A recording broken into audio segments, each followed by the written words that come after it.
सरोज रज निज मन मुकुर सुधारी। बरनउँ रघुबर बिमल जसु जो दायक फल चारी। बुद्धिहीन तनु जानिके सुमिरो पवन कुमार। बल बुद्धि विद्या देहु मोहि हरहु कलेश विकार। जय हनुमान ज्ञान गुण सागर जय कपीस तिहु लोक उजागर। रामदूत अतुलित बल धामा अंजनी पुत्र पवन सुत नामा। महावीर विक्रम बजरंगी कुमति निवारि सुमति के संगी। कंचन बरन बिराज सुबेशा कानन कुंडल कुंचित केसा। हाथ वज्र और ध्वजा बिराजे कांधे मूंज जनेऊ साजे।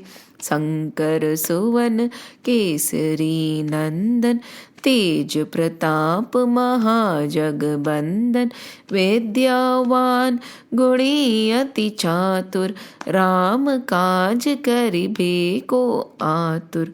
प्रभु चरित्र सुनिबे को रसिया राम लखन सीता मन बसिया। सूक्ष्म रूप धरि सियहि दिखावा बिकट रूप धरि लंक जरावा। भीम रूप धरि असुर संहारे रामचंद्र के काज सवारे। लाए सजीवन लखन जियाए श्री रघुबीर हरषि उर लाए। रघुपति कीन्ही बहुत बड़ाई तुम मम प्रिय भरतहि संभाई। सहस बदन तुम्हरो जस गावे अस कहि श्रीपति कंठ लगावे। सनकादिक ब्रह्मादि मुनीसा नारद सारद सहित अहिसा। जम कुबेर दिग पाल जहाते कभी कोबिद कहि सके कहते। तुम उपकार सुग्रीवहि कीन्हा राम मिलाय राजपत दीन्हा। तुम्हरो मंत्र विभीषण माना लंकेश्वर भय सब जग जाना। जुग सहस्त्र जो जन पर भानु लील्यो ताहि मधुर फल जानु। प्रभु मुद्रिका मैली मुख माहि जलधि लांगी गए अचरज नाहि। दुर्गम काज जगत के जेते सुगम अनुग्रह तुम्हरे तेते। राम दुआरे तुम रखवारे होत न आज्ञा बिनु पैसारे। सब सुख लहे तुम्हारी शरणा तुम रक्षक काहू को डरना। आपन तेज सम्हारो आपे तीनों लोक हाँकते कापे। भूत पिशाच निकट नहीं आवे महावीर जब नाम सुनावे। नासे रोग हरे सब पीरा जपत निरंतर हनुमत बीरा। संकट ते हनुमान छुड़ावे मन क्रम बचन ध्यान जो लावे। सब पर राम तपस्वी राजा तिनके काज सकल तुम साजा। और मनोरथ जो कोई लावे सोई अमित जीवन फल पावे। चारों जुग प्रताप तुम्हारा है प्रसिद्ध जगत उजियारा। साधु संत के तुम रखवारे असुर निकंदन राम दुलारे। अष्ट सिद्धि नव निधि के दाता असबर दीन जानकी माता। राम रसायन तुम्हारे पासा सदा रहो रघुपति के दासा। तुम्हारे भजन राम को पावे, जन्म जन्म के दुख बिसरावे। अंत काल रघुबरपुर जाई, जहाँ जन्म हरि भक्त कहाई। और देवता चित्त न धरहि, हनुमत से ही सर्व सुख करहि। संकट कटे मिटे सब पीरा, जो सुमिरे हनुमत बलबीरा। जय जय जय हनुमान गोसाई, कृपा करो गुरुदेव की नाई। जो सत बार पाठ करे कोई, छूट ही बंधि महासुख होई। जो यह पढ़े हनुमान चालीसा, होवे सिद्ध साकी गौरीसा। तुलसीदास सदा हरि चेरा, की जय नाथ हृदय महडेरा। पवन तने संकट हरन, मंगल मूर्ति रूप। राम लखन सीता सहित, हृदय बसो सुरभूप। सियावर रामचंद्र की जय, पवन सुत हनुमान की जय। उमापति महादेव की जय। बोलो रे भाई सब संतन की जय। जय श्री राम, जय श्री कृष्ण, जय Hanuman. Last week we heard the story of Ranti Dev. In lines with the same thing, I received a beautiful foreword which I would like to share with you. And I feel that we all should give it a deep thought, a deep, very stringent thought. Reflect on our way of living, reflect on our way of being. Be honest. We talked about perceptions also, right? Clear all the perceptions and the preconceived notions. And please listen to this without becoming defensive, with an open mind. Sometimes in the dark of the night, I visit my conscience to see if it is still breathing, for it's dying a slow death every day. When I pay for a meal in a fancy place, an amount which is perhaps the monthly income of the guard who holds the door open, and quickly I shrug away that thought, it dies a little.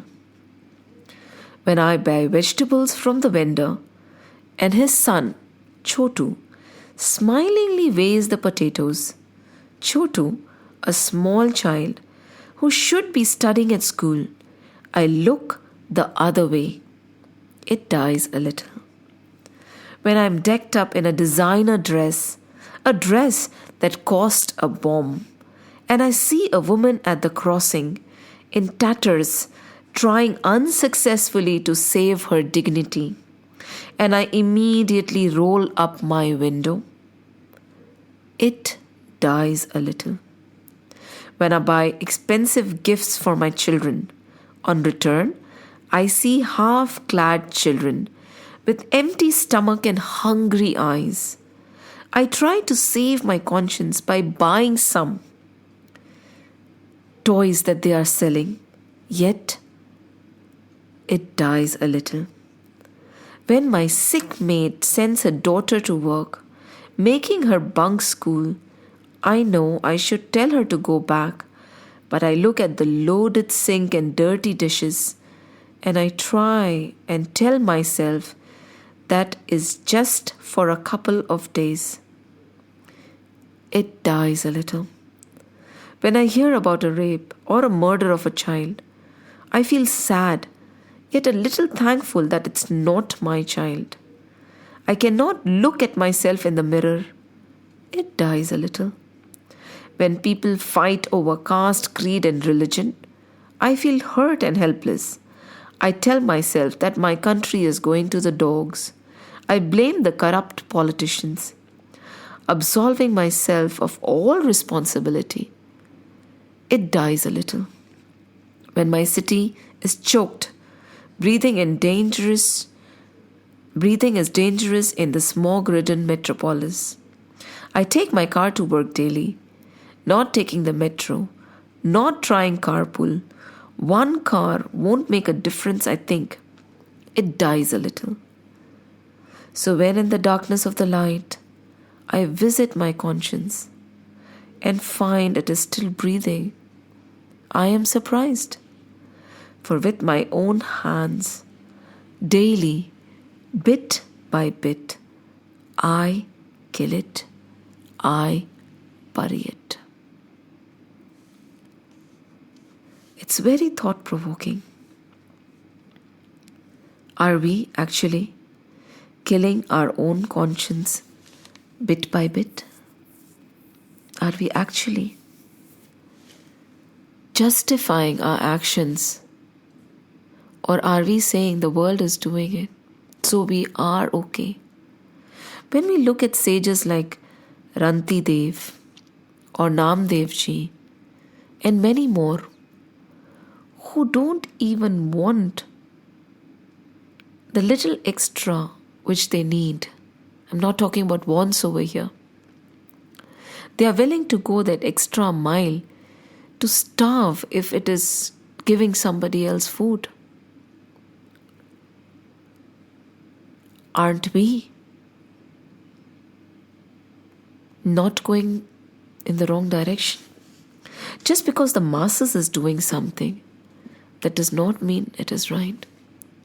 And deep within we have realized that we know where we have crossed our lines and our limits, where we spend beyond the needs and touch the wants, our conscience.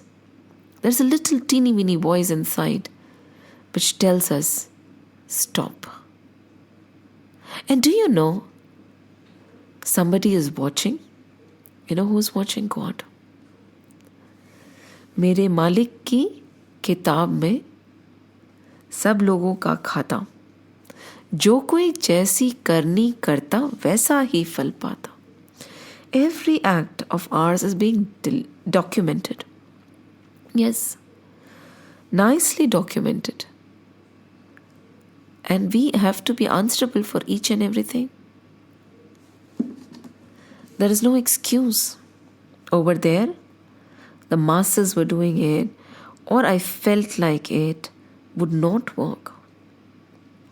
It'll be a simple question.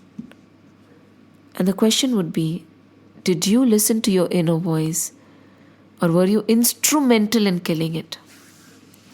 The kinds of Ranti Dev and the great sages, they do not want to face God and feel ashamed and embarrassed of their actions. They do not want the momentary gains and momentary joys to take away everlasting bliss. What is everlasting bliss? Ranti Dev Ji told us that everlasting bliss is the bliss of giving. And what is the art of giving? The art of giving is to give till it really pinches. Yes, it really hurts. And we had talked about soldiers. And I'll share one small story. There's this mother of a soldier. She lost her son. And then she decided to spend her life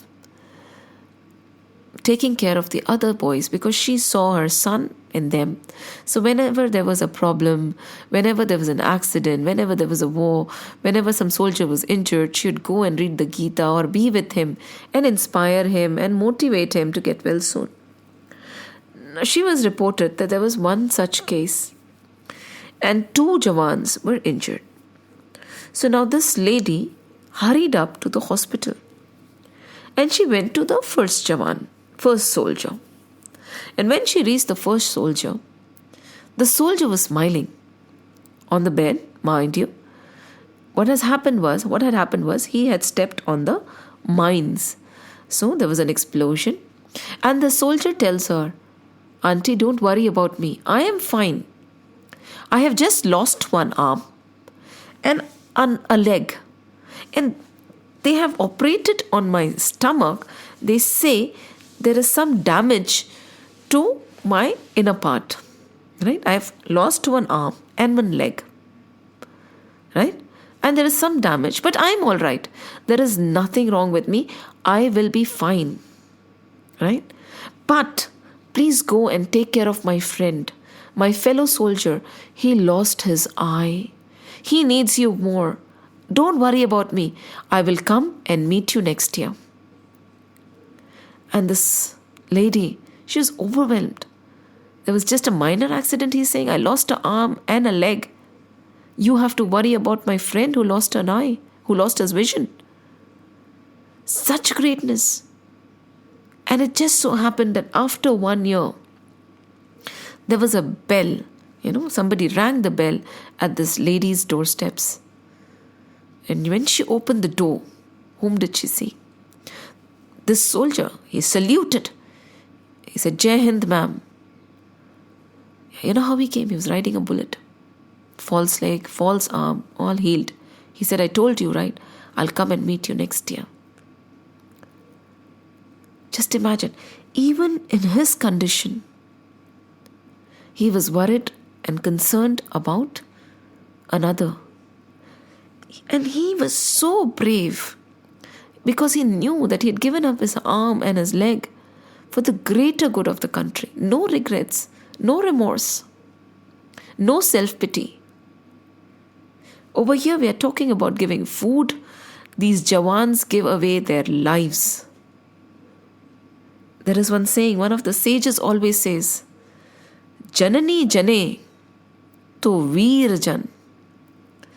Janani jane to veer jan. Ya data ya sur. Nahi to janani बांझ रहे काहे गवाए नूर. He's asking over here, oh mother, all the mothers, listen, if you want to give birth to a data, a person who's a giver, who will give beyond his means, a brave heart, who will care about other people beyond himself, and a bhakt. Janani jane to bhakt jan, ya data ya veer, nahi to janani banj rahe, kahe gavaye sharir ya kahe gavaye noor. So he's telling the mothers to give birth to either bhaks, devotees of the Lord, brave hearts who are going to serve the humanity and other people, or a giver who's going to give, a giver like Ranti Dev and Namdev. Otherwise, giving birth is useless. Because when a mother gives birth, what happens? Her body deteriorates. Her body goes through a lot of change. And it is like she is giving a part of her life to the other soul, other body. Is it worth it? If the children are listening, are you worth it? And we all are children, somebody's child, right? Are we worth it? Worth the sacrifice that our mother did by giving away her own health, her own energy, her own life to us? What have we done that she can say, yes, he's a bhakt, he's a brave heart, or he is a giver? Have we done any of that? Or we have just increased the population of the world and have become a burden on Mother Earth? We have to ask these questions prominently to ourselves. Srimad Bhagwat Mahapuran, or for that matter, any of our scriptures, are not mere compilation of stories. They are not mere mythologies. I know I've repeated it 100 times. They are a structured study. Spirituality is not time pass. It is a very structured journey. And unlike the other studies, like your school studies or your college studies, which you learn and you leave here and go, spirituality travels with you birth after birth, and you will continue and start from wherever you have stopped. It is like this going to a mega college, right? And which is not only going to end with this life. Your knowledge, your learning, whatever you have given to society and people will travel with you to your next birth, and you will start there. Remember, the money you take, you're going to start negative. If you help somebody, you're going to start positive. Right? Suppose you have taken away 100 and you have stored 100. In your next birth, you'll start with minus 100. Mind you, yes. Why am I saying this? Because everything that has been stored away for your future.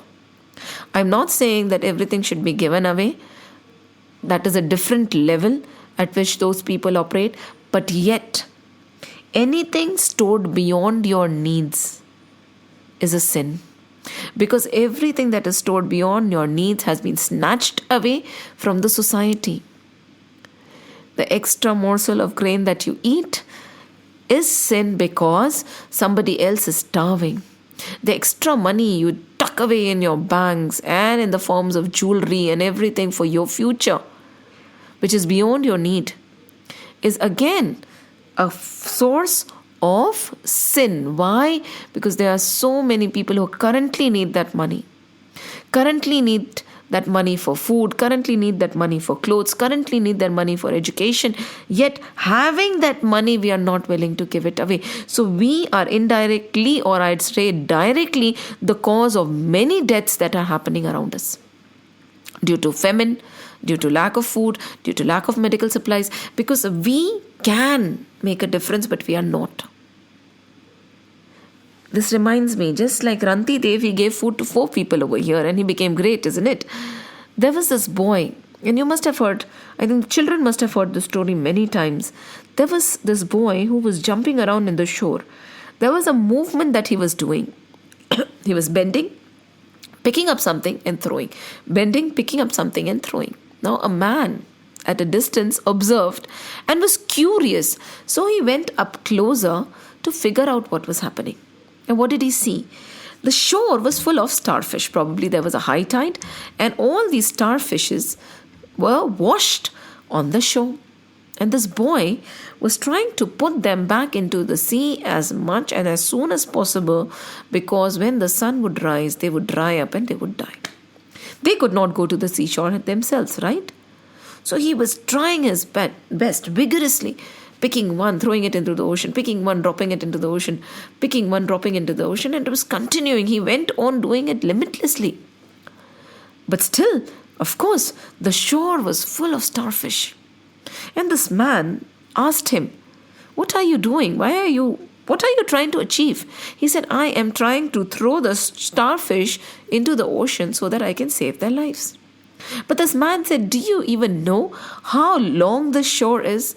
And do you even know how many starfishes are there on this shore?" "What difference can you make?" asked this old man. And this little boy said, "Nothing." He continued. He picked up a starfish and dropped it. And now this man was agitated. So he asked again. And again this man picked up and dropped a starfish into the water and looked up to this old so-called wise man and said, "See, sir, who says I cannot make a difference? I made a difference to this one. I made a difference to that one. I made a difference. I am going to try my best. I am going to save as many starfishes as I can." I made a difference. To that starfish who was alive, I made a difference. To this starfish who was alive, I made a difference. Each and every one of us can make a difference. But we have to go that extra mile. We have to put in that extra effort. We have to remove the preconditioning and become givers like Ranti Dev. There is no two-way to it. There is no shortcut to it. You can justify your actions. Like we had discussed, I think in this session or in the previous one, we had discussed the story of how Hanumanji's vision got clouded, right, with anger. It was in the Sundarkand session, I think I discussed it. Our vision is also clouded We have been taught that this is the norms. We have been taught that this is our living standard. We have been taught that the money we earn is for ours, our use. That's not true. It's difficult. It is not easy. The learnings of the scriptures are definitely not easy, and to many of us they might seem impractical, but they are not. Because we have forgotten that this world is not the end. We think our lives, this world, is the end, right? जो कुछ भी है यहाँ पे है, right? This world is the means to the end. This world is not the end. This world is the means to the end. And what is this end?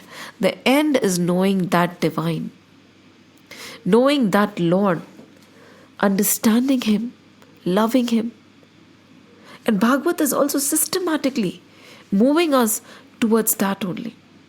We have almost reached the end of the 9th book, 9th skand. 9th skand is Ishanu Katha. In Ishanu Katha, what did we learn? We heard about the stories of the great devotees of the Lord. We heard the stories of the great avatars like Sri Krishna and Sri Ram. Chandravansh, Suryavansh. They were trying to tell us what kind of people actually existed and walked our earth. And where are they leading us now? The 10th skand is Nirodh. And the meaning of Nirodh is, how does one control the mind to love God? बिना मेहनत के कुछ नहीं होता. See how gradually Bhagwat has moved. Let's go back. एक बार let's have a quick snapshot. Because 10th book is the Krishna Leela. And today I want you to sit down and analyze. Have you reached the level to understand Sri Krishna? If not much, has there been a slightest bit of a change in your heart? Have you been able to implement even one teaching of the Bhagavad? If not, there is still time. कुछ तो implement कर दो.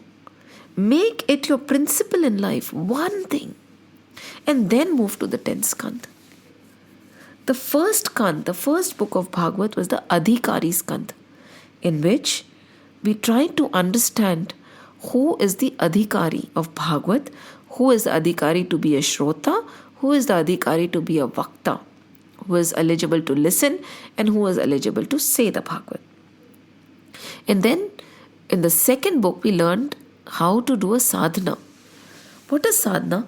It is practice. Sadhana बहुत ज़रूरी है. Many people say that sadhana is not needed. Is it true? Without sadhana, is anything possible? Many great sages say कि sadhana gada hai. Gada means donkey. They say that sadhana is not needed. But to reach the level to know that sadhana is not needed, you have to do sadhana. Sadhana? What is sadhana? As I again said, spirituality is not time pass. It is a structured study. Sadhana is where you make that effort to purify yourself, to understand the divine. Unless and until you have seen an apple, you won't understand or recognize an apple when you see it, right? Unless and until you have seen an orange, you would not recognize an orange when you see it. Unless and until you are pure, you would not recognize the other pure. To understand and recognize and to know God, we have to become godly, and that is what sadhana is. It is a conscious effort, total conscious effort. Let's talk about different parts of sadhana. What is the first form of sadhana? Discrimination. Vivek. Discrimination. It is the ability to discriminate between real and unreal. There are three things: Satya, Asatya and Mithya. What is Satya? God is Satya, right? What is Asatya? That which does not even exist. That is Asatya. जो है ही नहीं. And what is Mithya? Mithya is जिसमें we see and we derive a wrong meaning out of it. Like in the dark, if you see a rope, you feel it is a snake. That is Mithya. Are we using our discriminating power to not chase the temporary? What are temporary things? Our desires, our wants. All of us have it, the youngest and the oldest. Our desires just change form. When we are children, our desires are toys or PS4s or, being with our friends. Then when we become mid-age, our desires turn into big houses and branded clothes and shoes and all. And when we get older, we also desire for our unfulfilled dreams or desire for respect, desire to be asked, desire for things that, we could not accomplish in life. We keep desiring for the temporary, but we never turn towards the permanent. So in sadhana, consciously, one has to remember and put his vivek in place and see what he is focusing towards or what he is moving towards. Is it real or is it unreal? Then, what is the second? Detachment, conscious detachment. See, these are the steps of sadhana which I am sharing. What is detachment? Detachment is vairagya. Vairagya does not mean you run away to the jungle. No. You can be right here, doing whatever you're doing, still be a vairagi. How? You detach from the world and attach to the Lord. Detach from your material pursuits and attach to the spiritual pursuits. That does not mean that you stop studying or stop being a mother and just run away. No, you keep doing everything you are doing.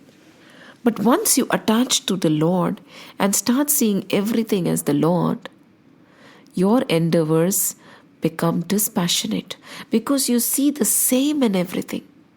There is no difference between mine and thine, my child, my thing, your thing, my benefit, your benefit. Everything fades away.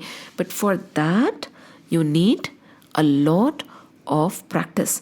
So the first is keeping our vivek in place, being alert all the time. It is not like, today I'm just going to be lax, I'll do whatever I want. Tomorrow I'm going to use my vivek. No. 24 times 7 days a week, 60 minutes an hour, and 60 seconds a minute.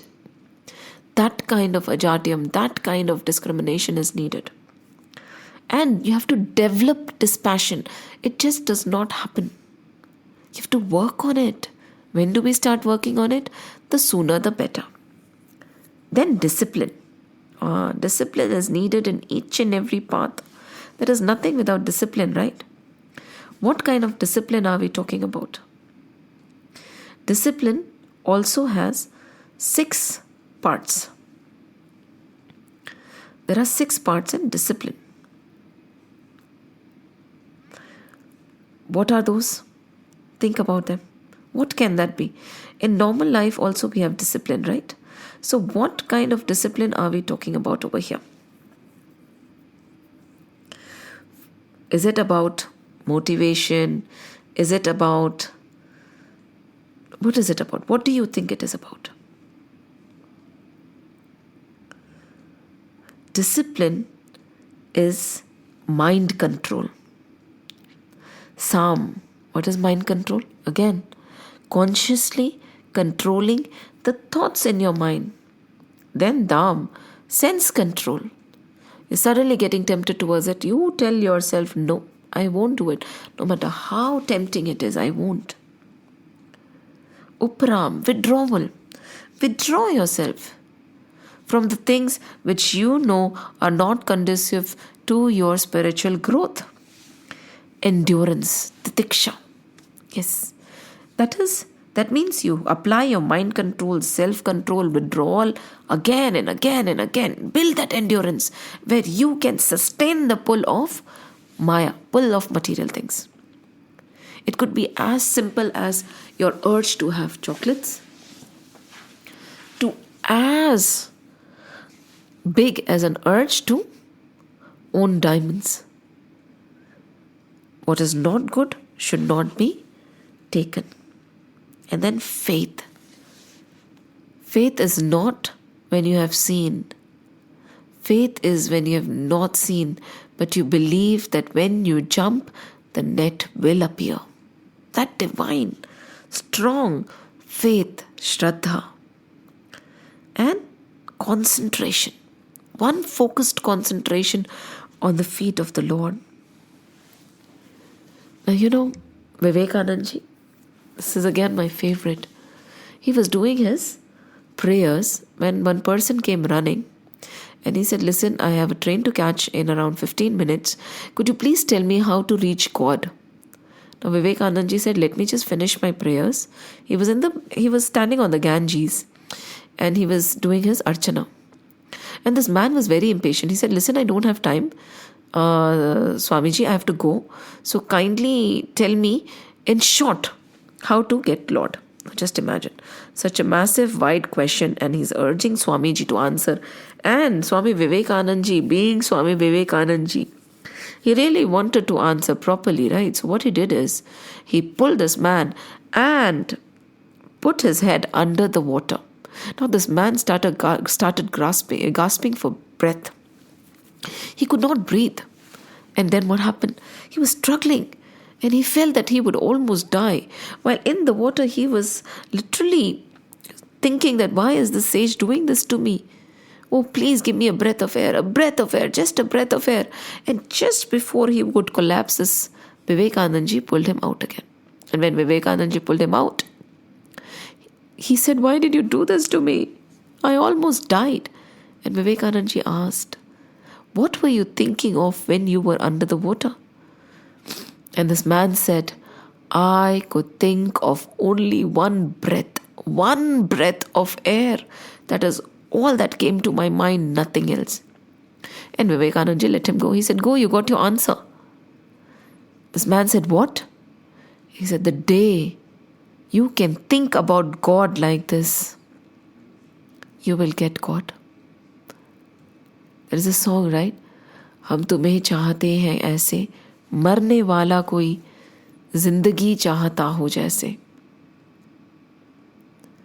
मरने वाला कोई जिंदगी चाहता हो जैसे. That much.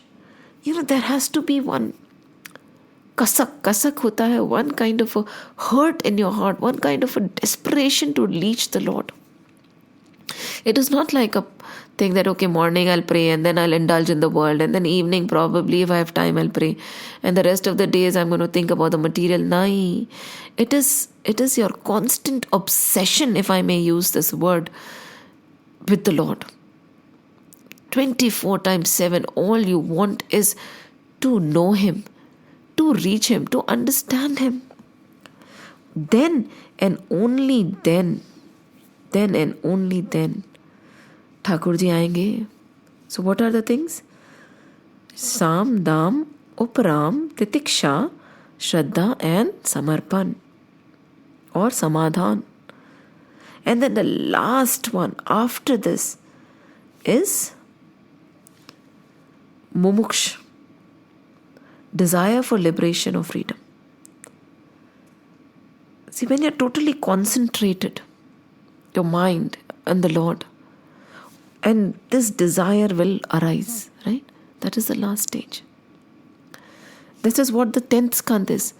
It is trying to develop Nirodh, that yearning for the Lord. How will the yearning for the Lord come? When you know the Lord, right? And these 9 skands which we have gone through are trying to actually help us understand Him. We do not love the things we don't understand, right? We do not love the things we cannot relate with. 9 skands, 9 books, 9 parts. Ved Vyas ji tried to make sure that we are able to relate to the Lord.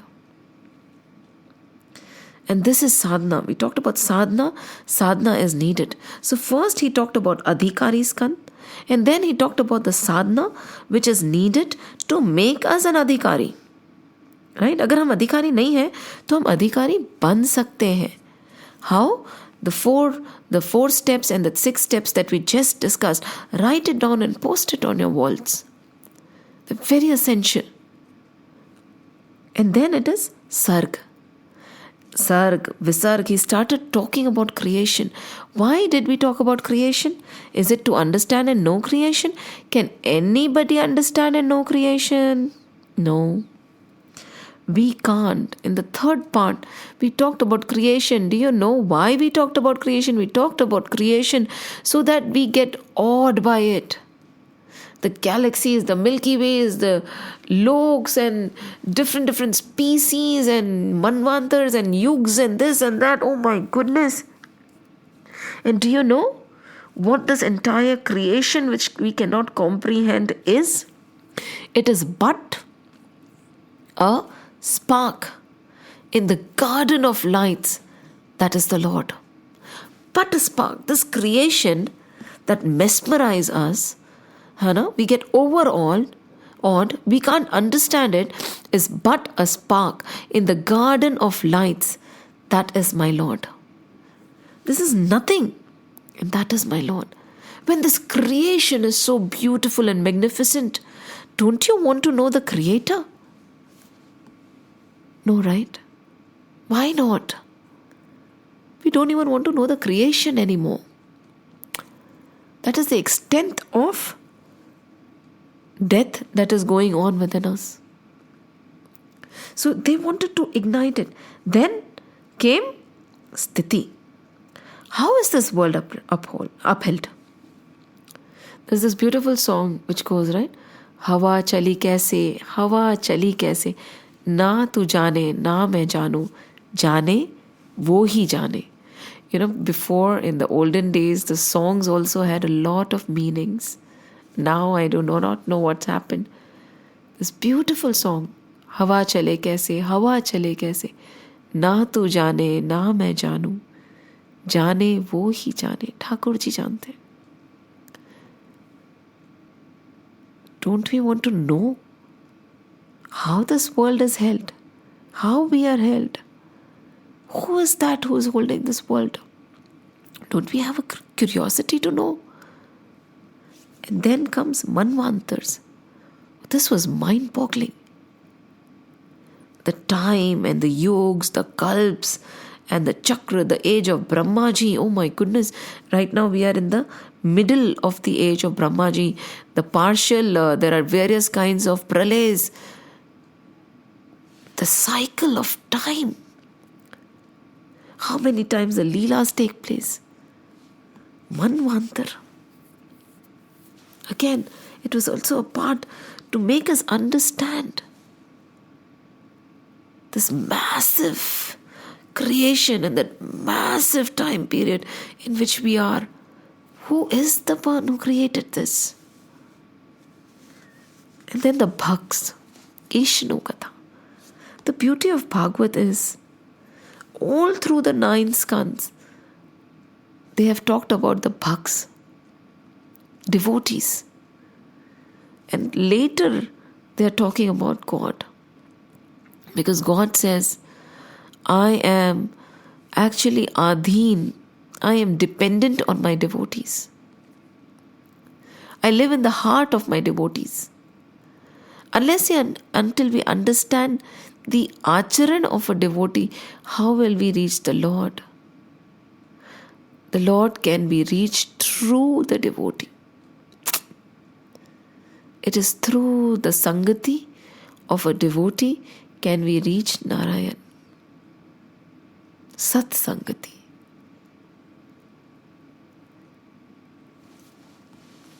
When we started Bhagwat, the first slok told us that Bhagwat can help us clear our ailment.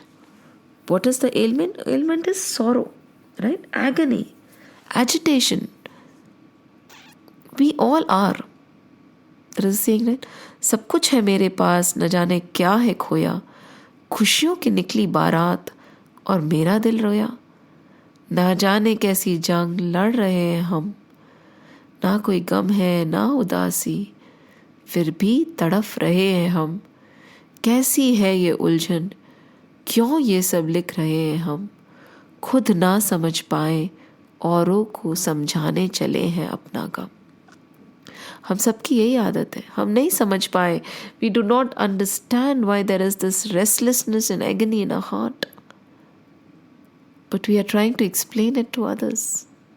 खुद ना समझ पाए औरों को समझाने चले हैं अपना गम. So Bhagwat tells us that there are three causes of pain: Adi Bhautik, Adi Devik and Adhyatmik. Adi Bhautik, Adi Devik and Adhyatmik. So what are the three causes? One, which is inflicted by whom? The natural calamities, right? Adi Devik. Then this, which is the pain, first is natural calamities. It could be a tsunami or an earthquake, the things which are not in our control and they can inflict pain on us. Second is people, other people from outside, they also inflict pain, right? We say that others have given me so much of pain. And the third is pain inflicted by myself. And when we started the Srimad Bhagavad Mahapuran, the first question was, which condition inflicts the most pain? Which condition, which of these three is the cause of my sorrow? Is it others? Is it myself? Or is it the natural calamity? And we never thought that it is not the natural calamities, it is not others, but it is myself who inflicts the most tap, most pain onto myself. मानो तो बहुत दुख है, ना मानो तो कुछ भी नहीं. मानो तो अपमान है, ना मानो तो कुछ भी नहीं. If I believe somebody has hurt me, then I'm hurt. But till I don't let anybody enter my inner being, I am intact. It is all in my hand. So who is inflicting the most pain? It is me, myself, inflicting pain on myself. Neither the natural calamities nor other people have the power to agitate me. And throughout we are trying to understand that also. Can anybody cause any agony to you? No. Till you allow them to enter your inner zone, they cannot. Neither situation, nor people, nor things can make you happy or sad. Because I am Satchidanand Swaroop, I am eternal bliss. But when I forget what I am and I associate with the body and the senses, then I feel that things outside are causing agitation. See, the ocean in itself is calm. But when the full moon comes, right, the pull of the gravity, when there is a strong wind or a storm coming, the ocean becomes deadly, isn't it? But in itself, till it associates with the external situations and things, it is calm. The true nature of the ocean is calm. True nature of mine and yours is also calm. And we disturb ourselves. So nothing else but us, we are responsible. And we only can help ourselves or rid ourselves of this pain. And Bhagwat says that when you start reading, this will happen to you. The pain will diminish, the tap will diminish. But how do you read? Do you read just to read and forget?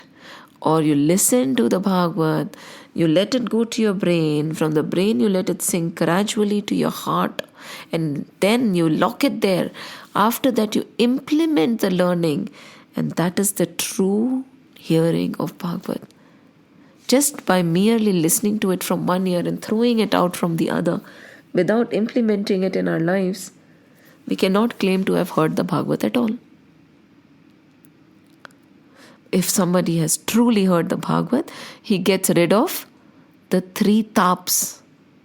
Because even the self stops inflicting pain on the self. We cannot let other people control ourselves, how we feel, how we behave. No. I am the master of my emotions. I am the master of my thought. Nobody can disturb me. And no matter which field you are in, if you're able to stay composed and calm, be it during an exam or be it being a mother or be it in your office, you're going to excel. Because that dissipation of energy won't happen.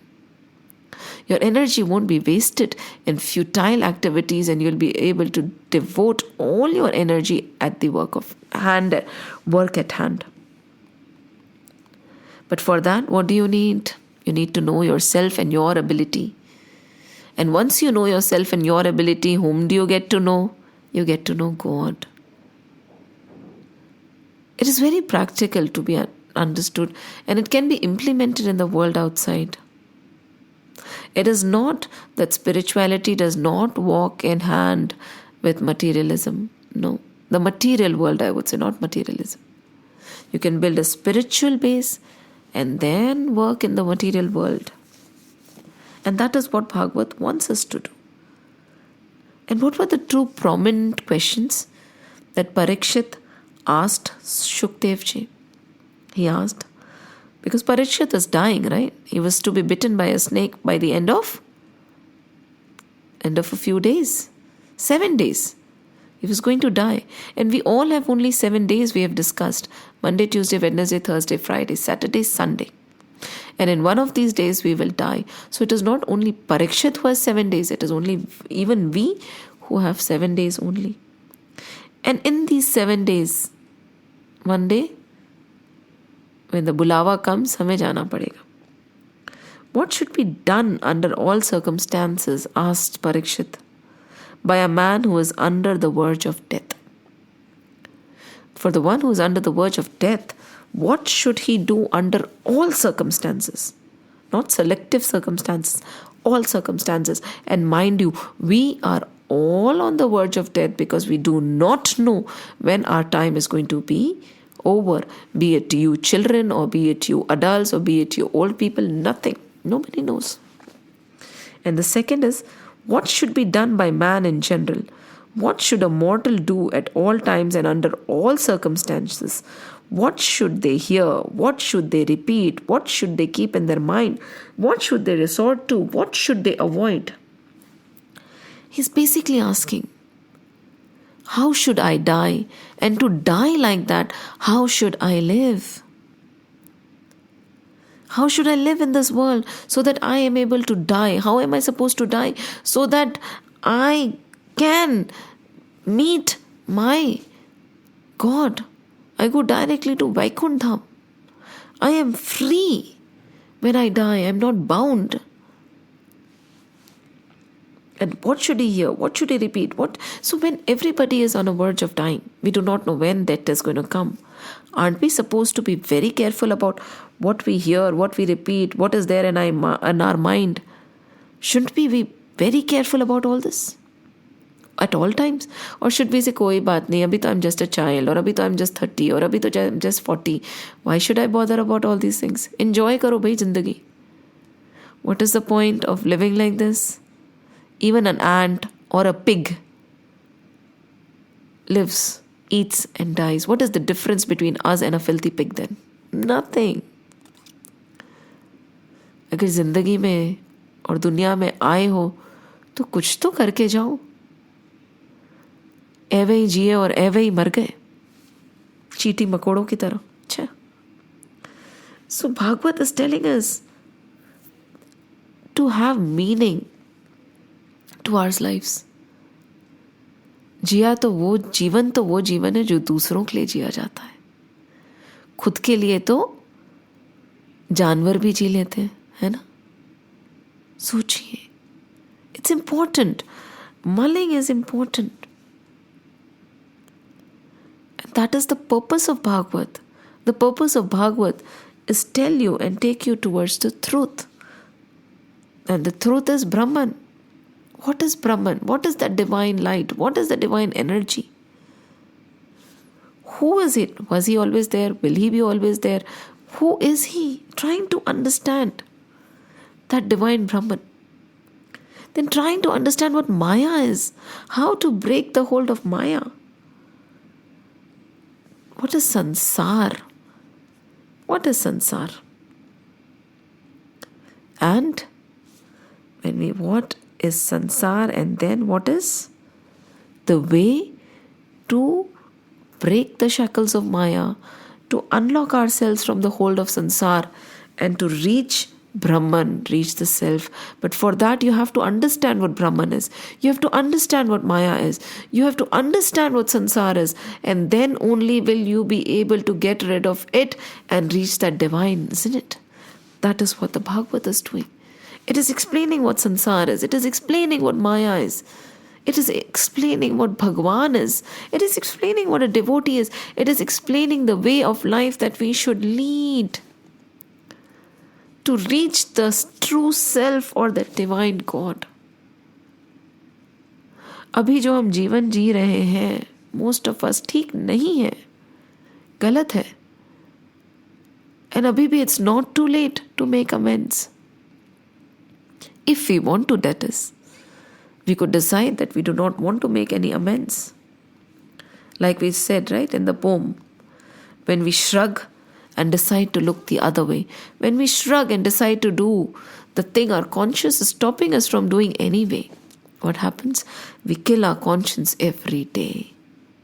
Don't we all do it? Kab tak? Srimad Bhagwat Mahapuran is actually telling us that stop, awaken. Awaken to the fact. Awaken. And this Bhagwat is given to Brahmaji to rid him of his delusion, right? In 4 shloks. And it was expanded to 18,000 for our sake. 18,000 shloks to explain what we need to know to awaken. Again and again and again and again it is being told. Sometimes from a story, sometimes from an example. It is telling us that we have full control. Right now in the 9th skand, towards the end, when we are listening to the stories of Yaduvansh and Kuruvansh, there are places where the mention is very, very vivid, where they say the Kshatriyas, they were born Kshatriyas, but all the Kshatriyas, all the sons of this king became Dvij, became Brahmins. What is a Brahmin? A Brahmin is a knower of Brahman. So from Dvij, from a Kshatriya to a Dvij, from a Kshatriya to a Brahmin, born as a Kshatriya became a Brahmin. What is it trying to say? We have heard the story of Vishwamitra also, right?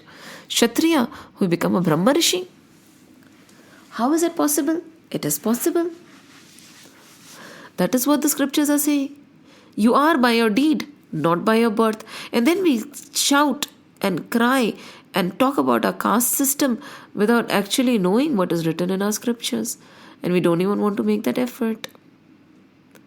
There is no distinction between caste and creed, and there is no distinction that one person who's a Brahmin will remain a Brahmin and a person who's born in a family who does a certain type of work will always be like that. No. This is very vividly mentioned again and again. A Kshatriya became a Brahmin became a Kshatriya. It is by your deed. And towards the end of the 9th skand, they again mention this. And one beautiful version is a very simple story. A story of a king who won a battle and a princess came with him. Now his wife got very angry when he saw another woman because he had promised that she would be his only wife. And when she shouted at him, see, even the kings and the princes in the olden days were afraid of their wives. So if they are afraid right now, there's nothing new, It is historical. It has been in our it has been in our blood to be afraid of the wives probably, and they're so dangerous maybe. So, when she shouted at him and she said, "Who is she?" He said, "This is the wife of our son. She's going to become the wife of our son." And the king's wife answered, "We do not have a son." Right? We do not have a son. So how will she become the wife of our son? The king said, "Don't worry, we will have a son." See, this all happened out of fear. But when he said we will have a son, they eventually had a son. They did the tapasya and they had a son, and later he married this princess. What is it trying to tell us? Is it trying to tell us that men are scared of their wives? No. It is trying to tell us that Sankalp Shakti, what you say, you can make it possible. That is the power in us. Towards the end of the 9th skand, they are telling us, no matter what your karma, no matter what your deeds so far, you can know the Lord. अभी भी बहुत देर नहीं है, बदल लो, साधना करो, आगे बढ़ो. You will become like the Lord, you will know Him.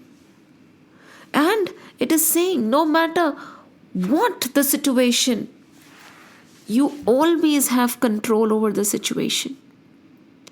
You can change it by your sankalp, by your thought. कहते ना, खुद ही को कर बुलंद इतना कि हर तदबीर से पहले खुदा बंदे से खुद पूछे, बता तेरी रजा क्या है. खुद ही को इतना मजबूत करो. Make yourself so strong that this universe is compelled to ask you, tell me what is your wish. And it will happen as per your wish. But for that, you need to make yourself single focused in whatever you want in life. For me, God is the ultimate aim. For you, could be anything else. It could be a sport, it could be your marks, it could be something in the office, whatever may it be. Make yourself so strong and single focused that the universe is compelled to ask you your wish, and then your wish becomes the command of the universe. It is possible, the scriptures tell us. But for that, क्या करना पड़ेगा? साधना. You have to make your fickle mind strong and focused. 9 books, 9 skands, all they have been trying to do is this. When you see the Ganges during the rainy season, it is all dirty, isn't it? You can't see through to the base because there's muck in it, mud in it. It's flowing, it's roaring, rainwater and all the sand. You can't see the base. But then go again after the rainy season during the winters. If you drop a coin, you'll be able to see that coin at the base of the river. It becomes so crystal clear and pure. Why? Because the mud is gone. Over here, the change of weather was the cause of purifying and making the Ganga Ma still. However, for us, what is the cause? We are the cause. What is the muck? The muck is our thoughts. How do we clear it? We clear it by sadhana. There are 4 main steps and 6 sub-steps. It is all very methodical. So, one by one, they led us to whom? Sri Krishna. One by one. Ki now fall in love with Krishna. Are you ready to fall in love with the Lord? Are you ready? Towards the end of the 9th book, Shukdev tells Parikshit a little bit of the story of Lord Krishna. Before that, he mentions 100 names. You can literally count. The way they have drawn the family tree, the flow of one generation to another generation is mind-boggling. You have to read it to understand it. The finest details of whose son was whom and whose father-in-law was whose father and whose brother, which city, from where, what time. Such precision. Hundreds of names have been mentioned. Ancestors of Parikshit, ancestors of Krishna. Mentioned in detail. Over here, then he talks about how Bhishma Pitama was born. He talks about how Hastinapur got his name. Briefly. Then he talks about how Sri Krishna came into existence. In merely 4 shlokas, by the end of the 9th book, he talks about, okay, so Shri Krishna was there. His mother was Vasudevaki and father was Vasudev. And Kams was his mama. And 6 of them were destroyed. 1 took birth from Rohini. Then the 8th one was Krishna. He revealed himself with his Padma, Hasta Padma Gada and all that chakra and everything. And then because Devaki Ma asked, he became a baby. And then Shukdevji became quiet. Brief description, just imagine, of Sri Krishna, only a brief description. And he became quiet. And now when he became quiet, Parikshit became agitated. Agitated, why? Because he had developed the yearning to know about the Lord, to hear about the Lord, to understand the Lord. He had developed a love for his Leela. Leela is the acts of Lord, different acts. He acts, isn't it? This entire world is his Leela. And Parikshit said, I want to listen to the Lord. Hari Anant, Hari Katha Ananta. I want to listen to all of them in great depth. Whatever you have mentioned so far is in great depth. But please talk about Sri Krishna. Talk about his Leela in depth. Talk about how he was born. Talk about everything. Tell me in the finest of manner. Tell me in the deepest of manner about Sri Krishna. This yearning to know Krishna had awakened in Parikshit. This restlessness to know the Lord, this desire, this vyasan to know the Lord had awakened. That is the beauty. That is when the work is done. Always remember, devotion is the ultimate phase. Bhagwat is trying to take us to, what is it trying to take us to? Bhagwat is trying to take us to devotion. Bhagwat is trying to take us to total samarpan, where we actually surrender to the Lord. But before surrendering to the Lord, we have to learn to love Him. And when we love the Lord, you do not want to understand Him, you just want to love Him. And in loving, you start becoming Him. You normally start becoming the person or the thing or the people you love. Knowingly or unknowingly, you start aping them. And when you become like the Lord, what happens? Boundless, right? He is not bound, He is free, He expands. His heart expands, His love and compassion. And at that time, later, after the Krishna Skand, we'll talk about Mukti. What is Mukti? Nothing. We are not bound. That tells us that we are not bound. What is being bound? An elephant, when as a baby, his legs were tied into a shackle, right? And at that time, he tried to get free, but he couldn't, because the iron ropes or the iron shackles were stronger than him. But later he grew up. But he had this memory in his mind that he still cannot be freed, because he cannot break the iron shackles. So now, this person who is holding the elephant does not even try the shackles. He just makes the sound, and this elephant believes that he is tied. This huge elephant who can uproot trees and houses thinks that he cannot break the shackles of this iron rod, the iron rope. And what happens? Iron chain. And he stays put, no matter what. Is he bound? He is not bound. There is no chain around his leg. And even if there is, he can break free. But this conditioning during his childhood, that he is bound, he is bound, he is bound. Just like we have been conditioned to believe that we are limited, we are limited, we are limited. We have limited abilities, we have limited potential. We can only do as much as our body allows us. We are different from the nature. We cannot know God. What not? You know your own conditionings, right? Break those conditionings. You are this universe. You have the potential to do whatever you want. When you love God, you start aping Him, and then you realize that I am Him. I have everything that He has. And then what happens? You become mukt. And once you become mukt, what is there left? Nothing is left after that. Ashray, you totally surrender to the Lord. So Bhagwat is systematically bringing you towards Ashray, Samarpan. Have we been able to evolve gradually with the Bhagwat? Did we understand where the Bhagwat is taking us? And why just before talking about Sri Krishna, 3 main points have been brought to our notice. First, we have to awaken the giver in us. Second, we can become whatever we want to become. We are not bound by our birth. We are not bound by our past habits. We are not bound by our past.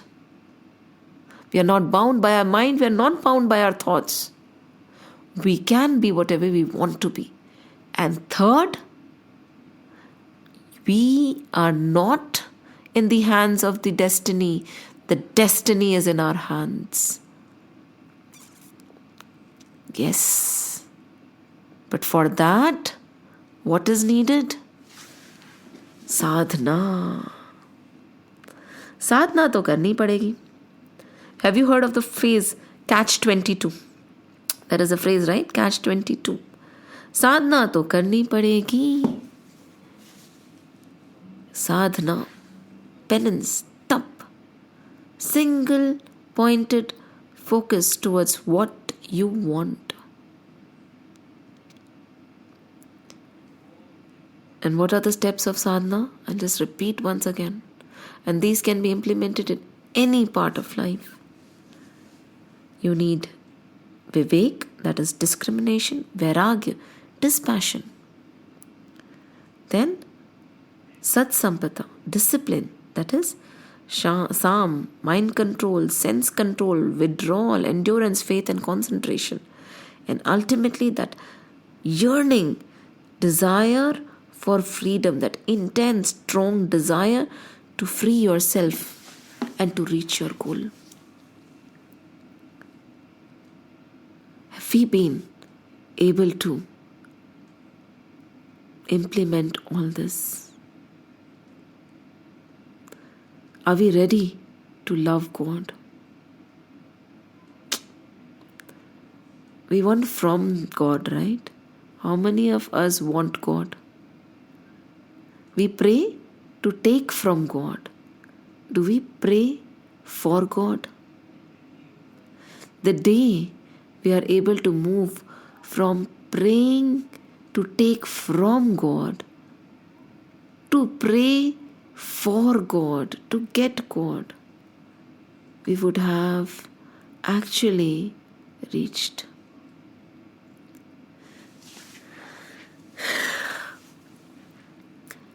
Ponder as much as you can. Go to the depths of your very being and recognize who you are. Recognize the power that is you. The power, the unstoppable power that is you.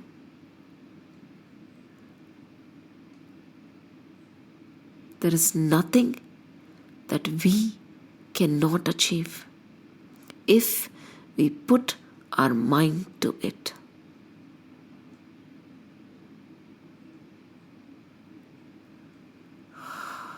Jai Shri Ram, Jai Shri Krishna, Jai Hanuman, Jai Hanuman, Jai Hanuman. Shri Krishna Govinda Hari Murari, He Nath Narayan Vasudeva. Shri Krishna Govinda Hari Murari, He Nath Narayan Vasudeva. Shri Krishna Govinda Hari Murari, He Nath Narayan Vasudeva. He Nath Narayan Vasudeva. Om Namo Bhagwate Vasudevaya. Om Namo Bhagwate Vasudevaya. Om Namo Bhagwate Vasudevaya. Vasudevaya, Vasudevaya. Ram Lakshman Janaki जय बोलो हनुमान की, राम लक्ष्मण जान की। जय बोलो हनुमान की, राम लक्ष्मण जान की। जय बोलो हनुमान की, जय बोलो हनुमान की। बोलो बजरंग बली की जय। जय श्री राम, जय श्री कृष्ण, जय हनुमान, जय हनुमान, जय।